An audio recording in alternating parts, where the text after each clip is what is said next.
வைத்திருக்கக்கூடியவர் நம்முடைய மாண்புமிகு துணை முதலமைச்சர் அவர்கள். இந்தியாவுடைய கல்வியின் தலைநகராக விளங்கக்கூடியது தமிழ்நாடு.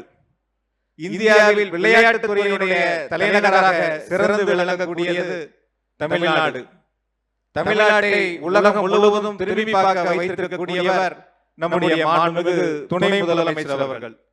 கோவைக்கு ஹாக்கி மைதானம் அமைப்பதற்காக ஏறத்தாழ 10 கோடி ரூபாய் அளவிற்கான ஒரு சிறப்பு திட்டத்தை தந்திருக்கக்கூடியவர் நம்முடைய மாண்புமிகு துணை முதலமைச்சர் அவர்கள். சென்னைக்கு அடுத்து சர்வதேச தரத்திலான கிரிக்கெட் மைதானத்தை கோவைக்கு வழங்கி இருக்கக்கூடிய தலைவர் நம்முடைய இளம் தலைவர் மாண்புமிகு துணை முதலமைச்சர் அவர்கள். இது சில உதாரணங்கள் மட்டுமே.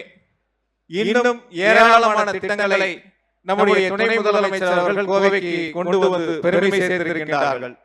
மாண்புமிகு முதலமைச்சருடைய திட்டங்களை கோவைக்கு தொடர்ந்து வருகிறது சிறப்பாக செயல்படுத்தி வருகின்ற மாண்புமிகு துணை முதலமைச்சர் அவர்களுக்கு கோவை மாவட்ட நிர்வாகத்தின் சார்பாகவும் மக்களின் சார்பாகவும் எனது சார்பாகவும் கோடான கோடி நன்றியை இந்த நேரத்தில் அன்போடு தெரிவித்துக் கொண்டு, காலை உணவு திட்டம், மக்களை தேடி மருத்துவம், நான் முதல்வன், தமிழ் முதல்வன், இல்லம் தேடி கல்வி என தொடர்ச்சியாக இன்னும் பல வரலாற்று சிறப்பு மிக்க திட்டங்களை செயல்படுத்தி வருகின்ற மாண்புமிகு முதலமைச்சர் அவர்களுக்கும் மாண்புமிகு துணை முதலமைச்சர் அவர்களுக்கும் வருகை தந்திருக்கின்ற மாணவ மாணவிகள் உறுதுணையாக இருந்திட வேண்டும் என்று அன்போடு இந்த விழாவின் சார்பாக கேட்டுக்கொண்டு, இந்த சிறப்பு வாய்ந்த நிகழ்வை கோவையில் நடத்துவதற்கு அனுமதி வழங்கி கோவைக்கு வருகை தந்து பெருமை சேர்த்திருக்கின்ற மாண்புமிகு துணை முதலமைச்சர் அவர்களுக்கு மாவட்ட நிர்வாகத்தின் சார்பாகவும் எங்கள் அனைவர் சார்பாகவும் கோடான கோடி நன்றியை இந்த நேரத்தில் அன்போடு தெரிவித்து நிறைவு செய்கிறேன். நன்றி, வணக்கம்.